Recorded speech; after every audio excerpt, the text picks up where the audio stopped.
Fun fact, in Japan, Resident Evil is known as Biohazard, but wait a minute. Does that make this game Biohazard Biohazard?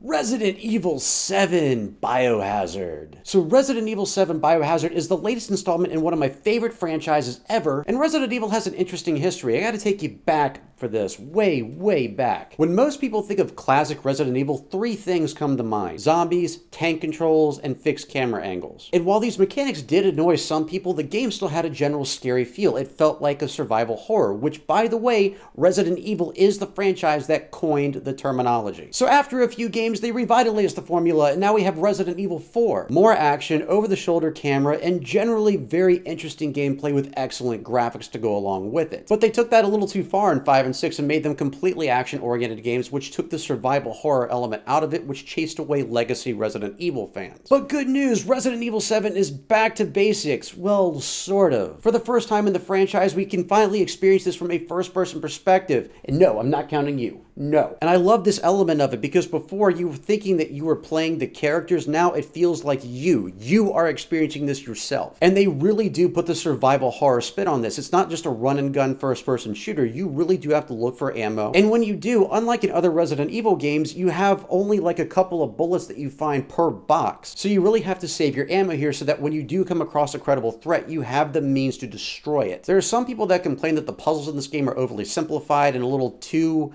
un-Resident Evil-ish. Personally, I don't have a problem with that. When it comes to these games, I do like complex puzzles, but really I just want to push the story forward. I want to see what happens next. It's not like I don't enjoy the puzzle element of it, but sometimes it just seems out of place. I mean, when you see the police station in Resident Evil 2, all that trouble to get to a freaking key, can you imagine telling an intern to do that? But the most important aspect of this game is the overall feel that it gives you. It really is a return to form, and it scared the living hell out of me. Seriously, the last time I was this scared was when I was playing a Silent Hill game. I have never experienced this kind of terror in Resident Evil before. It's not even about the creatures you fight, it's the overall ambiance. You'll be walking through a dark hallway, you'll start hearing things above your head, you'll start seeing dust fall, you'll see someone walk by a doorway, rush to see who it is, and then they're not there anymore, or you'll think you see something out of the corner of your eye, turn to look, and there's still nothing there. That is some serious grade A Slender Man terror right there. Even the scenery here isn't a fixed set. Bad guys come crashing through at any moment, and you don't even see it coming. And speaking of bad guys, that is one of the few gripes I had about this game. There is not a large variety. Most of the focus sets on the Baker family. Think of Texas Chainsaw Massacre, but the guy wears glasses. For the most part, these guys are semi-invincible. They sort of remind me of the Tyrant fights or the Nemesis fights from earlier games. They taunt you, they swing their weapons at you, and they just keep coming. Nothing seems to stop them. But outside of that, you don't get a lot of variety. There are no zombies in this game per se. Instead, you get these creatures that kind of remind me of the Uber mentioned from the X-Files. They're tall, they look like they're made from soil or plants or something like that. They're tough to kill, and they're mostly in the game. And you do see different varieties of them, but again, you just don't see a lot of variation in the monsters themselves, and there are no actual zombies. However, the game itself does connect to the overall story arc, so I would like to see in future installments to maybe go back to basics, include some zombies and some classic monsters. But outside of that little nitpick, it did exactly what it's supposed to do. This game scared the hell out of me. It kept me interested. It kept me on the edge of my seat. It's a